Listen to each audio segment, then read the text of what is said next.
My name is Martha Williams, 67 years old, retired schoolteacher from Virginia. What happened at my son Gregory's Thanksgiving table last year changed everything between us. For decades, I dedicated my life to creating perfect family gatherings, always putting everyone else first. But when Gregory snatched my plate away saying, "You've had enough," something broke inside me. The room fell silent. In that moment of humiliation, I discovered a strength I never knew I had. Before I share what happened next, tell me where you're watching from. Hit like and subscribe if you've ever had to stand up for yourself with family. You won't believe what I left on his table. I've been a widow for 8 years now. My husband Robert passed away suddenly from a heart attack, ending our 40-year marriage without any warning. We met in college, married young, and built what I thought was the perfect family life. I had dreams of becoming a principal someday, but I set those aside to create a warm, loving home for Robert and our son. That's what women of my generation did without question. Gregory is our only child, now 45 years old. He grew up with every advantage Robert and I could provide. We scraped and saved to put him through college, and I'm proud to say he's now a successful executive at a financial firm in Richmond. He earns more in a month than I do from my entire teacher's pension for the year. His wife Amanda comes from money, old Virginia money, and she's never let me forget the difference in our backgrounds. She's always perfectly coiffed, not a hair out of place, even when she's just lounging around their 5,000 square foot home. Their children, my grandchildren, are Aiden and Eliza. Aiden is 17 now, captain of his debate team, and already talking about following his father into finance. Eliza is 15, artistic and sensitive. Sometimes I see glimpses of myself in her, though she rarely gets to express that side, with Amanda steering her toward more practical pursuits. Food has always been complicated for me. My mother, God rest her soul, constantly monitored what I ate growing up. "Watch your figure, Martha," she'd say, even when I was just 11 years old. "No man wants a plump wife." Those words embedded themselves deep in my psyche, yet ironically, I found love and acceptance through cooking for others. Robert always appreciated my Southern comfort food, and I channeled all my affection into those meals. He never once commented on my weight, even when I gained during my pregnancy with Gregory. Gregory, however, inherited my mother's critical eye. Over the years, his comments about my appearance grew more frequent. "Mom, should you be eating that? Or have you thought about joining a gym?" At first, I dismissed these as concern, but they accumulated like small paper cuts on my heart. Last spring, I had a minor health scare, elevated blood pressure that required medication. Nothing serious, but Gregory seized upon it. Suddenly, he appointed himself the guardian of my health, questioning everything from my diet to my exercise routine. Phone calls began with, "Are you taking your medication?" rather than, "How are you?" I started declining family gatherings. Easter dinner was the first I skipped, claiming a cold. Then I missed Gregory's birthday barbecue in July, saying the heat would be too much. In truth, I couldn't bear the scrutiny, the way Amanda would watch what I put on my plate, the whispered conversations between her and Gregory when they thought I couldn't hear. My home became my sanctuary. It's small, just 2 bedrooms in a modest neighborhood, but it's paid for, filled with memories and the comfortable furnishings Robert and I collected over our lifetime together. My living room walls display 40 years of family photos, though I've noticed Gregory rarely looks at them when he visits. Perhaps they remind him of a time when he looked up to me, before he decided I needed managing. Beatrice lives next door. She's been my rock since Robert died. We walk together 3 mornings a week, tend our gardens side by side, and share a glass of wine on my porch on Friday evenings. "Martha," she told me, "you've spent your whole life taking care of others. Maybe it's time to take care of yourself." She's the one who encouraged me to stand up to Gregory, though neither of us anticipated how dramatically things would change when I finally did. When the Thanksgiving invitation came, my first instinct was to decline. I even drafted a message claiming another fictional illness. But something stopped me from sending it. Perhaps it was missing my grandchildren, or maybe it was Beatrice's words echoing in my mind. "If you keep avoiding conflict, nothing will ever change." So I replied with a simple "looking forward to it," and tried to ignore the knot of anxiety that formed in my stomach. As Thanksgiving approached, I found myself swept up in unexpected excitement. Maybe this time would be different. Maybe the holiday spirit would soften the edges of our strained relationship. I wanted to believe that family could overcome the petty tensions that had accumulated over the years. I spent an entire afternoon shopping for the perfect hostess gift for Amanda. My teacher's pension doesn't stretch far, but I found a beautiful serving platter at Marshall's that looked much more expensive than the $39 I paid. I wrapped it in elegant paper with a handwritten note expressing my gratitude for the invitation.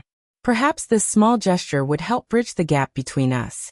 Choosing what to wear consumed another day entirely. I tried on every decent outfit in my closet, discarding each one for different reasons. Too casual, too formal, too tight, too matronly. I finally settled on a deep burgundy sweater dress that Robert had always loved, paired with a strand of pearls he gave me for our 30th anniversary. Looking in the mirror, I saw a dignified woman of a certain age, not the infirm old lady Gregory seemed to think I was becoming. 2 days before Thanksgiving, I treated myself to a proper salon appointment, my first in months. Nadine, my stylist for 15 years, worked her magic, transforming my silver hair from its usual practical bob into something softer, more flattering. "You look beautiful, Martha," she said, and for a moment I believed her. That evening, Beatrice came over with a bottle of Pinot Noir and listened patiently as I fretted about the upcoming dinner. "Remember," she said, refilling my glass, "you're not asking permission to exist in your own family. If Gregory or Amanda say something hurtful, call it out. You've earned the right to be treated with respect." "But I don't want to cause a scene," I protested. "Standing up for yourself isn't causing a scene," Beatrice replied firmly. "It's teaching people how to treat you." Thanksgiving morning dawned bright and clear. I woke early to prepare my signature cranberry orange sauce, the one dish I'd volunteered to bring. Gregory had replied to my offer with a perfunctory "Sure, Mom, but Amanda's got everything covered." Still, this recipe had been served at every Thanksgiving since Gregory was a child. It connected us to our past, to the memory of Robert carving the turkey while Gregory sneaked extra helpings of cranberry sauce, when he thought no one was looking. As I stirred the bubbling cranberries, watching them burst and release their tart juices, memories flooded back. Gregory's first Thanksgiving, when he smeared cranberry sauce all over his chubby baby face. His 10th Thanksgiving, when he proudly helped me in the kitchen for the first time. His last Thanksgiving before college, when we all knew our family dynamics were about to change forever. The recipe remained constant while everything else shifted around us. Before leaving, I spent extra time applying makeup. Not too much, just enough to brighten my complexion and hopefully ward off any comments about looking tired. I rehearsed responses to potential criticisms in my car mirror. "Thank you for your concern, but I'm perfectly healthy.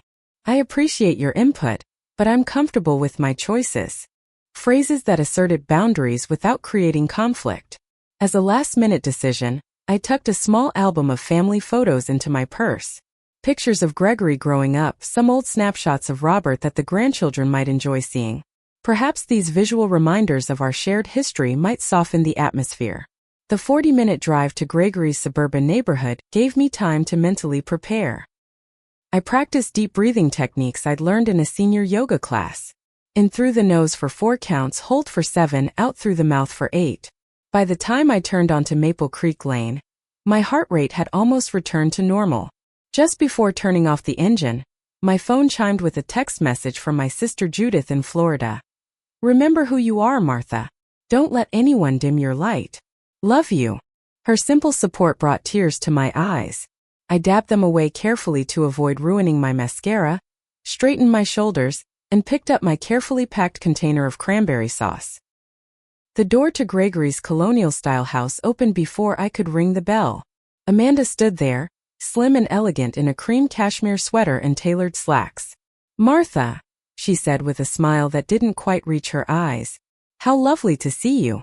You're looking rested." I returned her smile, determined to start the day positively.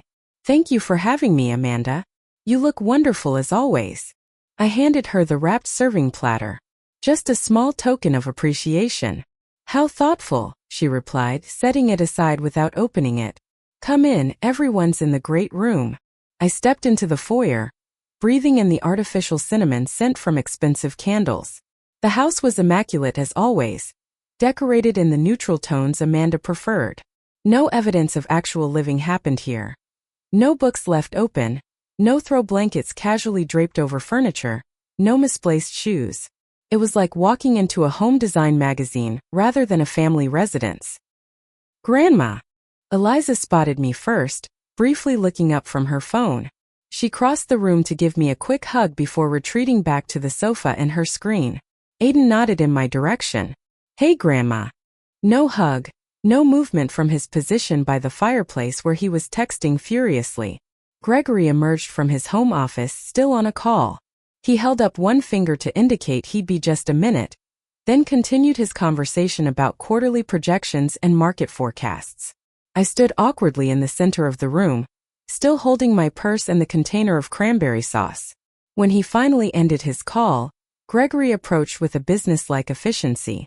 Mom, glad you could make it. His eyes scanned me from head to toe. You're looking healthier. Has the doctor adjusted your medication? No, hello. No, how are you?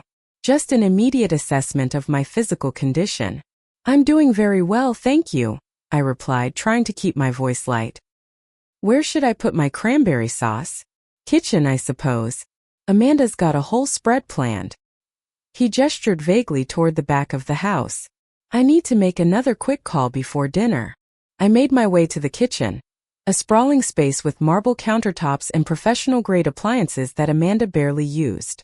The counters were lined with catering containers. Apparently, Amanda had ordered most of the meal from an upscale grocery store. Can I help with anything? I asked, setting my container on the only empty space I could find.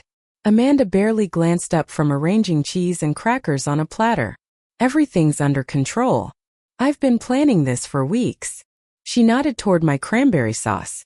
I ordered cranberry relish from Dean and DeLuca, but I suppose we can put yours out too. I swallowed my disappointment. Of course. Whatever works best. As I wandered back to the great room, I noticed what was missing from the carefully curated space. Among all the abstract art and professional family portraits in matching outfits, there wasn't a single candid family photo. No pictures of Gregory growing up. No wedding photo of Robert and me. No evidence of the history that preceded Amanda's entrance into the family. I sat on the edge of an uncomfortable accent chair, feeling more like an unwelcome visitor than family. I tried engaging Eliza about school, but Amanda interrupted to tell her about a call from her writing instructor. I asked Aiden about his college applications, but he answered in monosyllables before returning to his phone. Gregory remained in his office, his voice occasionally carrying through the closed door as he continued working despite the holiday. The small talk was excruciating. Amanda dominated the conversation with stories about their recent vacation to Barbados, the renovations they were planning for the master bathroom, and neighborhood gossip about people I'd never met. I nodded and smiled in all the right places while feeling increasingly invisible. Your home looks beautiful, I offered during a rare pause in Amanda's monologue. I love the new artwork in the foyer. Thank you, she replied. Our interior designer suggested moving away from traditional pieces. They can look so dated, don't you think? I thought of my own home, filled with dated pieces that held a lifetime of memories, and simply nodded. For a brief moment, Eliza sat beside me and asked about my watercolor painting class, something I'd mentioned months ago and was surprised she remembered. Her genuine interest warmed my heart, but Amanda quickly interrupted. Eliza, didn't you need to practice your French presentation? Thanksgiving break doesn't mean abandoning all responsibility. Eliza sighed and returned to her spot across the room, our connection severed. As the afternoon progressed, I found myself sitting alone while the family moved around me like planets in distant orbits. No one asked about my life, my friends, my activities. It was as if, in their minds, I existed only when in their presence, with no independent life worth inquiring about. Dinner's ready, Amanda announced at precisely 4 o'clock. Everyone to the dining room. The dining table was a vision straight from a magazine spread. Fine china that I recognized as Amanda's family heirloom pieces gleamed under the chandelier light. Crystal glasses, 4 at each place setting, caught the light and scattered tiny rainbows across the crisp white tablecloth. A centerpiece of white pumpkins, eucalyptus, and unidentifiable exotic flowers stretched down the center of the table, too tall to see over comfortably but undeniably elegant. Amanda directed everyone to their assigned seats, marked with calligraphed place cards. Gregory sat at the head of the table, with Amanda at the opposite end. The children sat on one side, while I was positioned at the furthest point from Gregory, next to an empty chair that I later learned would be filled by Amanda's friend who was coming for dessert. "Everything is farm to table this year," Amanda announced proudly as she began pointing out dishes. "The turkey is free-range, heritage breed from a local farm. The vegetables are all organic, of course. The stuffing contains sourdough from that artisanal bakery in Charlottesville." My humble container of cranberry sauce had been transferred to a small crystal dish and placed at the far corner of the table, almost as an afterthought. I noticed the catered cranberry relish occupied a more prominent position in an elegant silver serving bowl. "Shall we say grace?" Gregory asked, though it wasn't really a question. Without waiting for response, he launched into a brief, perfunctory prayer, speaking so rapidly that the words blurred together. Amen was pronounced before I'd even fully bowed my head. As soon as the prayer ended, Gregory raised his wine glass. "Before we eat, I'd like to toast to a successful year." The Riverside account finally signed last week, which puts us on track for my best quarter ever. The board is already talking about a director position opening up next year. "Congratulations, honey," Amanda beamed. "You deserve it after all your hard work." I added my own congratulations, though I had only a vague understanding of what the Riverside account entailed. Gregory had stopped explaining his work to me years ago, assuming it would be beyond my comprehension. "This is an exceptional Bordeaux," Gregory commented as he savored his wine. "I had it imported directly from the vineyard. Cost a small fortune, but some experiences are worth paying for." I sipped my water, conscious that I hadn't been able to contribute anything to this elaborate meal beyond my now sidelined cranberry sauce. My teacher's pension barely covered my basic expenses, leaving little room for luxury items or expensive wines. "Remember how we used to go around the table and say what we were thankful for?" I ventured, hoping to inject some warmth into the proceedings. "That was always such a lovely tradition." Eliza looked momentarily interested, but Gregory quickly dismissed the idea. "Mom, we've got a lot of food getting cold here. Maybe we can save the sentimentality for later." Amanda filled the awkward silence by launching into a detailed explanation of her Brussels sprouts preparation method. I nodded politely while feeling the sting of rejection. As the meal progressed, I noticed how conversation flowed around me rather than including me. Gregory dominated with stories of business triumphs. Amanda chimed in with social engagements and children's accomplishments. Aiden and Eliza occasionally contributed with school news.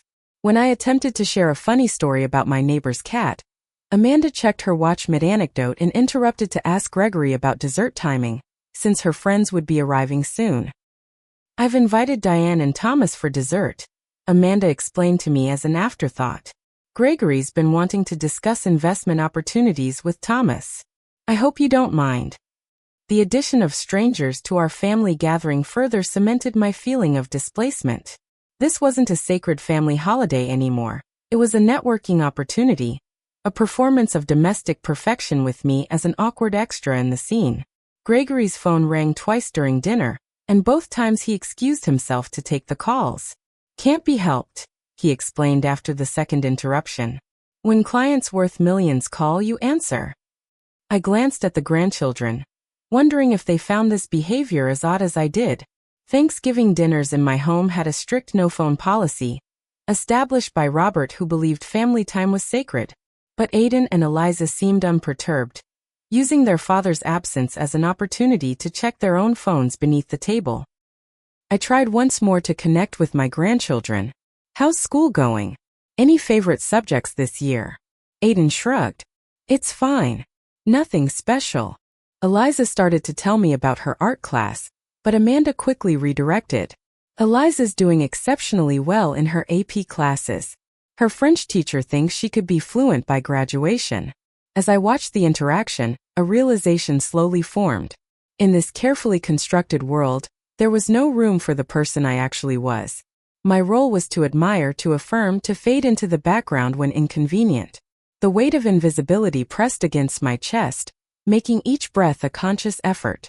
I thought back to Thanksgivings in my own home, where mismatched chairs were pulled up to accommodate unexpected guests, where laughter drowned out the football game on TV, where Robert carved the turkey with exaggerated ceremony, while Gregory recounted increasingly embellished versions of family stories. Those gatherings weren't perfect by Amanda's standards. The gravy sometimes had lumps, the tablecloth bore stains from celebrations past, but they were warm, genuine connections. Here, in this showcase home with its showcase meal, I felt the chill of performance replacing relationship. I was merely a prop in their perfect family tableau, valued for my physical presence but not my personhood. The food, I had to admit, was delicious. Despite the emotional discomfort, I found myself enjoying the perfectly roasted turkey and the creamy mashed potatoes. I took modest portions of everything, conscious of the subtle scrutiny I felt whenever I lifted my fork. Still, it had been months since I'd enjoyed such a feast, and the flavors transported me momentarily away from my discomfort. "This is wonderful, Amanda," I said sincerely. "Everything tastes delicious." She accepted the compliment with a brisk nod, already turning to answer a question from Aiden about weekend plans. I noticed Gregory watching my plate as I ate, his eyes tracking each forkful. Initially, I tried to ignore it, focusing instead on asking Eliza about her upcoming school dance. But his surveillance continued, creating a knot of tension between my shoulder blades. When the initial round of eating slowed, Amanda began offering seconds. "More turkey, anyone? Potatoes? There's plenty." The serving dishes made their way around the table. When the mashed potatoes reached me, I hesitated, then spooned a small additional portion onto my plate. They were truly exceptional, buttery with just a hint of garlic, and I saw no harm in enjoying a bit more. Before I could take a single bite, Gregory's hand shot across the table and snatched my plate away. The movement was so sudden that my fork clattered against the fine china. "Mom, you've had enough," he stated firmly, his voice carrying the authority he used in boardrooms. "Remember what the doctor said about watching your intake?" The table fell silent. Amanda froze with her water glass halfway to her lips. Eliza stared down at her lap. Aiden looked between his father and me with uncomfortable fascination. Heat rushed to my face as humiliation washed over me.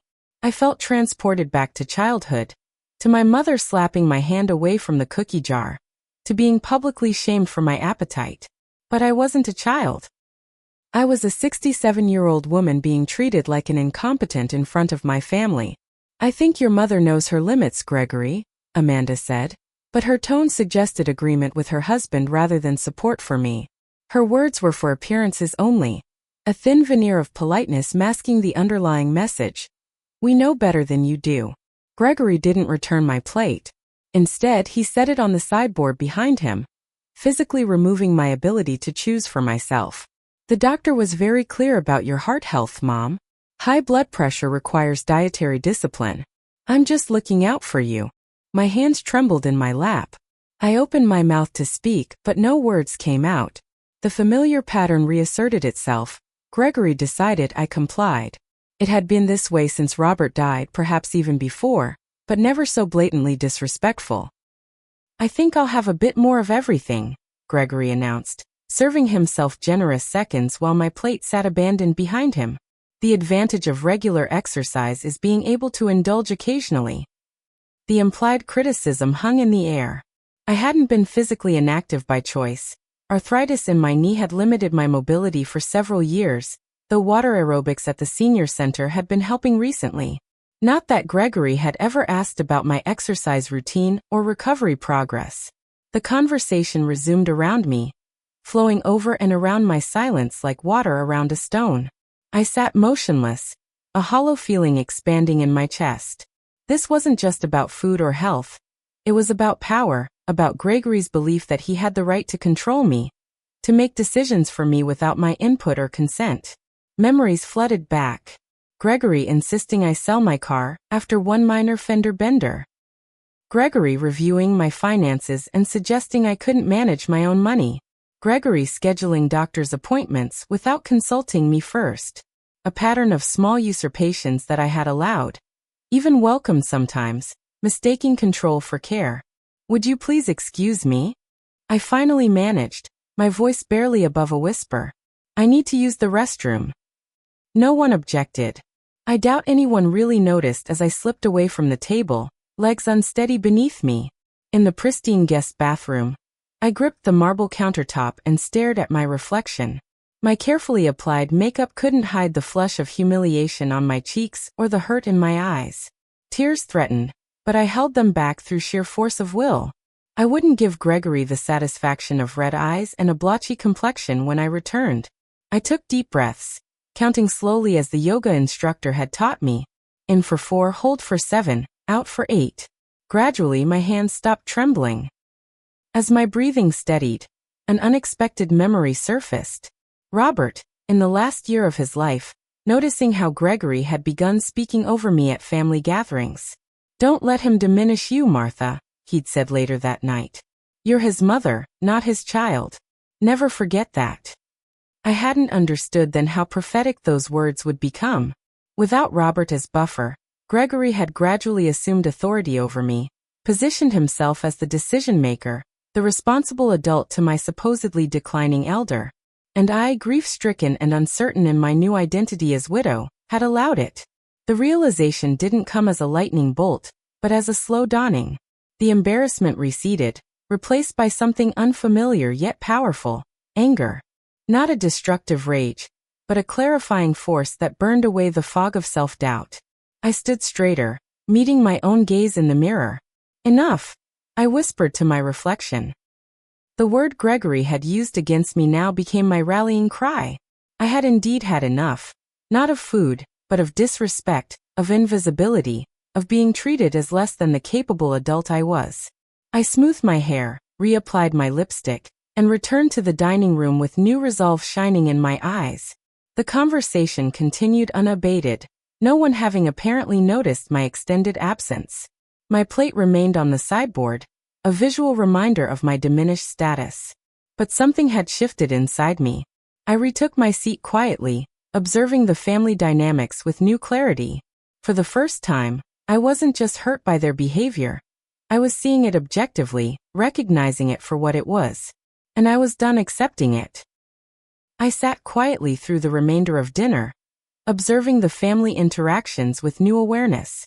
Gregory dominated the conversation, interrupting Amanda and the children freely while they deferred to his authority. This wasn't new behavior, it had been his pattern for years, but I was seeing it clearly for perhaps the first time. When had this happened? When had my bright, curious son transformed into this controlling man who thought nothing of publicly humiliating his mother? The change hadn't occurred overnight. I could trace its evolution through 1,000 small moments where I'd yielded my autonomy in the name of keeping peace, where I'd allowed his concern to override my independence. Amanda's friends arrived precisely on schedule. Diane and Thomas Carson were a polished couple in their 40s, dressed in casual but obviously expensive attire. They greeted Gregory and Amanda with air kisses and effusive compliments about the home. When introduced to me, their smiles contained a hint of confusion, as if they couldn't quite place my role in this gathering.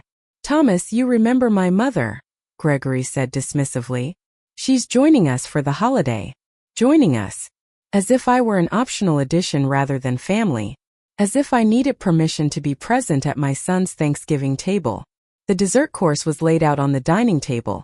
Pumpkin pie, apple tart, and a chocolate torte that Amanda announced had been prepared by a French-trained pastry chef. Coffee was served in delicate cups that looked too fragile to actually use. "Mom doesn't need dessert," Gregory announced as Amanda began cutting slices. "Her doctor has her on a restricted diet." The statement hung in the air. Diane glanced uncomfortably between Gregory and me, clearly sensing the tension. Thomas became suddenly fascinated with his coffee cup. Something inside me snapped. Not violently, but with the quiet certainty of a decision too long deferred. "I believe I can decide that for myself," I said, my voice steady and clear. Gregory looked up, surprised by my contradiction. "Mom, we're just looking out for your health. There's no need to be difficult." "Difficult?" The word crystallized everything wrong with our relationship. Is that what standing up for myself is called now? Difficult. This isn't the time, Gregory muttered, glancing at the Carsons. Actually, I think it's exactly the time. I folded my hands in my lap to keep them from trembling, not from fear now, but from the effort of containing years of unspoken truths.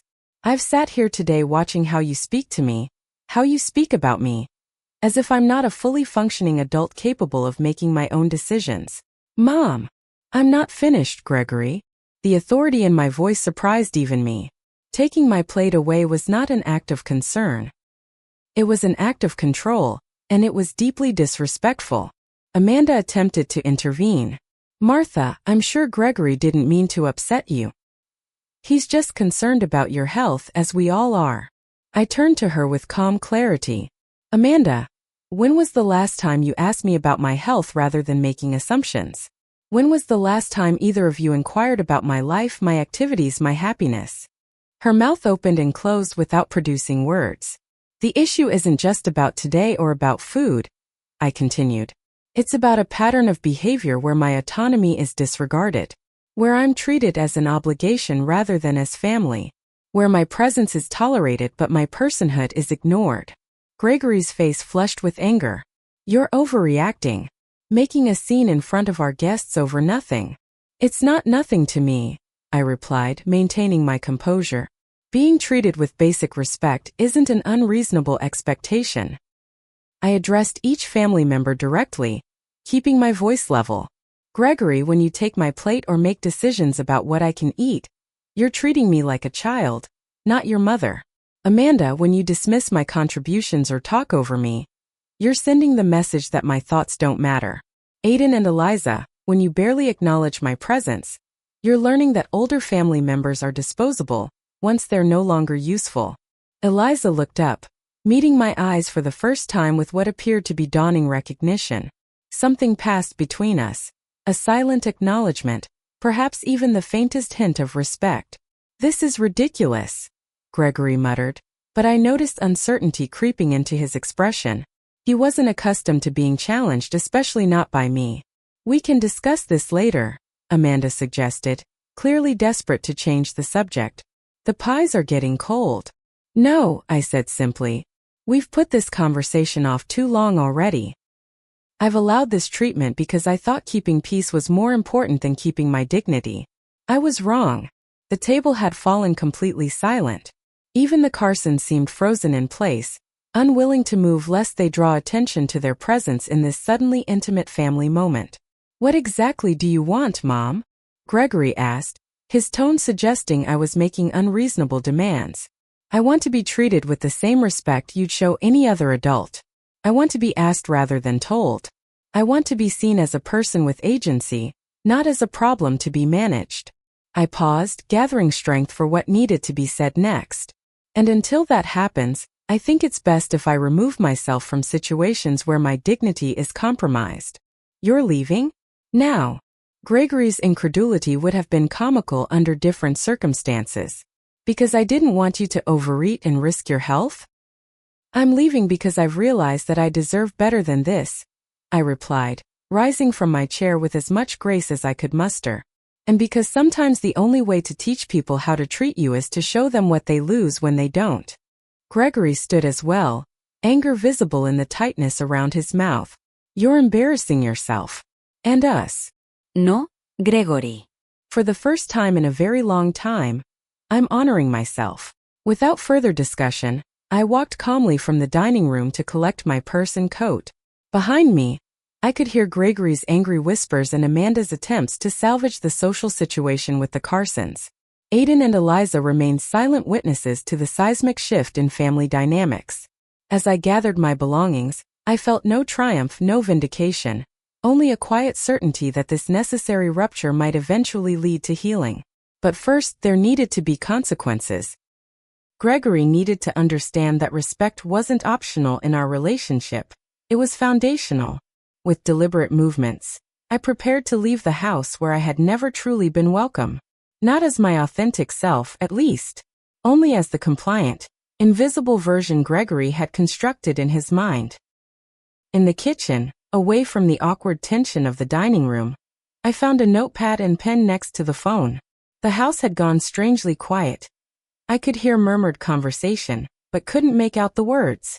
No one had followed me, perhaps too shocked by my unprecedented stand to know how to respond.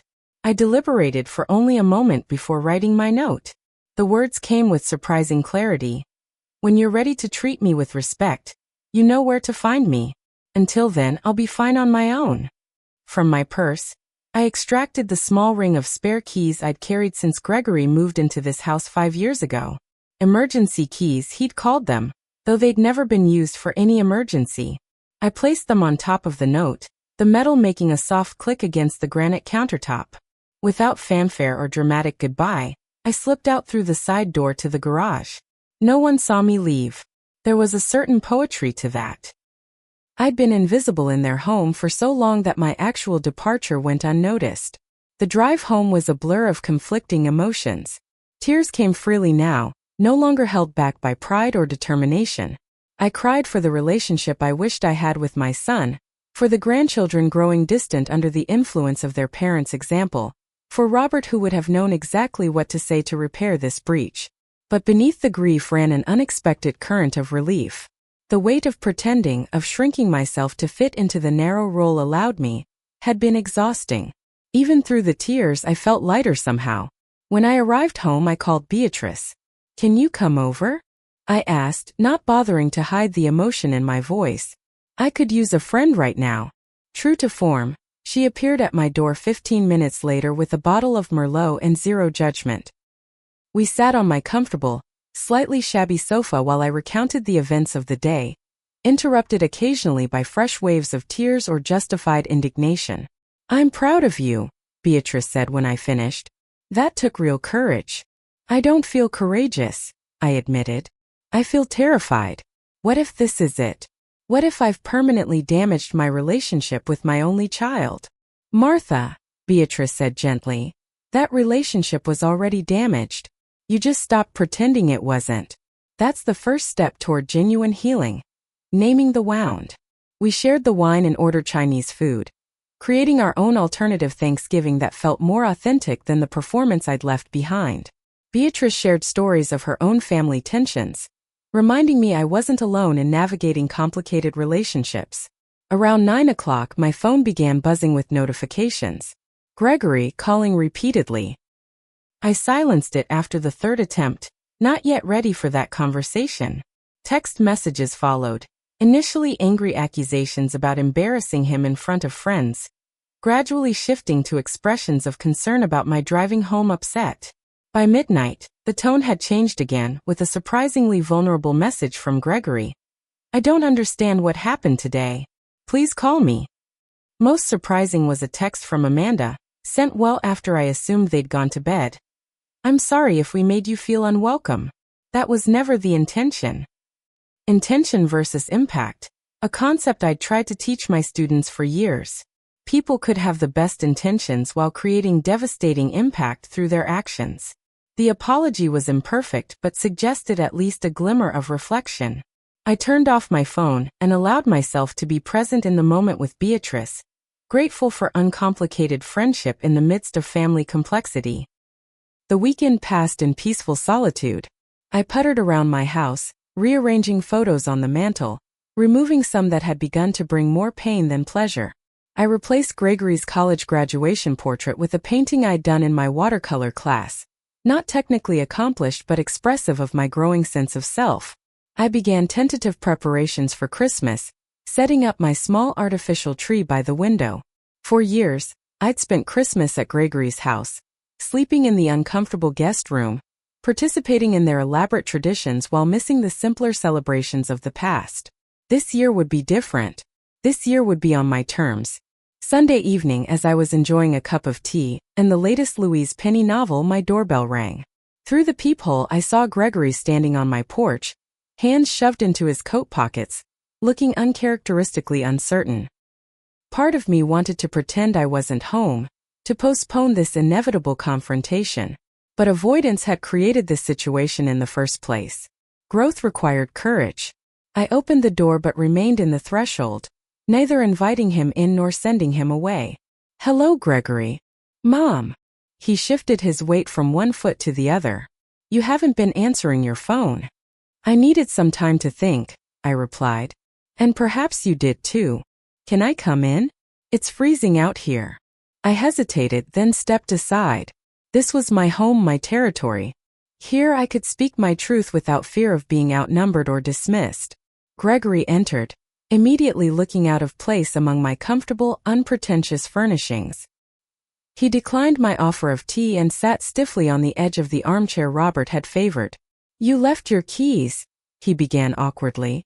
"Yes. And a note." "Also yes." He ran a hand through his hair, a gesture so reminiscent of his father that my heart clenched. "I don't understand what happened, Mom. I was trying to help." "I know you believe that," I said carefully. "But there's a difference between helping and controlling, between concern and condescension." "That's not fair," he protested, but with less conviction than I expected. "Isn't it? Gregory, when was the last time you asked me what I needed instead of telling me what I needed? When was the last time you treated me as an equal rather than as someone to be managed?" He fell silent, his expression suggesting these questions had never occurred to him. "I raised you," I continued gently. "I taught you to tie your shoes and write your name. I helped you through calculus and college applications. I am not suddenly incompetent because I've grown older." "I never said you were incompetent," he objected. "You didn't have to say it. You showed it in 1,000 small ways, culminating in literally taking food off my plate." He winced at the memory. "I was worried about your health. If you were truly worried about my health, you would have asked me about my doctor visits, about my exercise routine, about how I'm managing my medication. You would have had a private conversation, not a public humiliation." Gregory stared at his hands, unaccustomed to such direct challenge. "Amanda said I crossed a line." "That surprised me." "Did she?" He nodded. "After you left, the Carsons made their excuses pretty quickly. Diane told Amanda on the way out that she was appalled by how I treated you. Said if that's how I treated my mother, she wondered what I was like to work with." He grimaced. "Thomas was considering investing in my new venture. I think that's off the table now." I felt no satisfaction in his professional setback, only sadness that it took external consequences for him to question his behavior. "This isn't about one incident, Gregory. It's about a pattern. It's about you deciding at some point that I needed management rather than relationship. I was trying to take care of you," he insisted, but the words sounded hollow even to him. "Taking care of someone honors their autonomy. What you were doing was taking control, which is entirely different." I softened my tone. "I don't need you to control my life. I need you to be my son, to see me as I am, not as someone to be fixed or managed." We talked for nearly 2 hours, covering years of accumulated hurts and misunderstandings. There were difficult moments, defensive postures, old patterns reasserting themselves. But there were also glimpses of the son I remembered, thoughtful, capable of growth, fundamentally good-hearted beneath the layers of professional armor he'd constructed. No single conversation could repair what had been damaged over years. But as Gregory prepared to leave, something had shifted between us. The power dynamic had rebalanced, not with me assuming control, but with both of us recognizing the need for mutual respect. "Christmas will be different this year," I told him at the door. "I'll be celebrating here in my home. You and the family are welcome to join me, but only if you can accept my boundaries and treat me as an equal." He nodded slowly. "I'll talk to Amanda. And the kids. I'd like that. But understand that this isn't negotiable, Gregory. Respect isn't something I should have to earn or beg for. It's the foundation of any healthy relationship, including ours." After he left, I sat in Robert's chair, mentally recounting the conversation. There had been no dramatic, tearful reconciliation, no promises of instant transformation. Real change rarely happens that way. But there had been acknowledgement, the first tentative steps toward a more balanced relationship. For 40 years, I had been the nurturer, the one who accommodated everyone else's needs while minimizing my own. In my late 60s, I was finally learning that self-respect wasn't selfish. It was essential. That by allowing Gregory to diminish me, I wasn't helping him become his best self, but enabling his worst tendencies. That Thanksgiving had marked an ending, but also a beginning. The painful rupture had created space for something new to grow, something healthier and more authentic. The journey wouldn't be easy or straightforward, but for the first time in years, I felt hopeful about our future. I looked around my modest living room, at the watercolor painting now displayed prominently, at the Christmas tree twinkling with lights I'd strung myself, at the comfortable surroundings that reflected my true self rather than someone else's expectations. This was my life, on my terms. And it was enough, more than enough. It was mine. Have you ever had to reclaim your worth from someone who was supposed to love and respect you? Comment below with your experience. If this story resonated with you, please like and subscribe to hear more about my journey towards self-respect and healing family relationships. Remember that it's never too late to set boundaries and stand up for yourself. Thank you for listening to my story, and I wish you the courage to honor your own worth in all your relationships.